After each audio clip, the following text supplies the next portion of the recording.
If your Cash App is stuck on the welcome screen, it can be frustrating. This issue is typically caused by app glitches, outdated software, or connectivity problems. Here's how to troubleshoot and fix it. Check internet connection. Ensure your device has a stable internet connection. Switch between Wi-Fi and mobile data to see if it resolves the issue.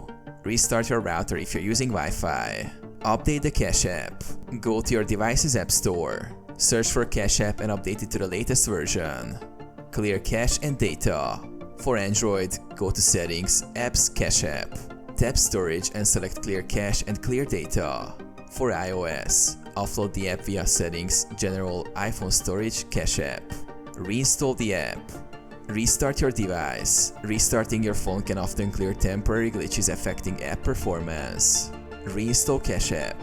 Uninstall the app and download it again from the App Store. Log back in with your credentials. Contact Cash App support. If the issue persists, reach out to Cash App support through the app or their website for assistance.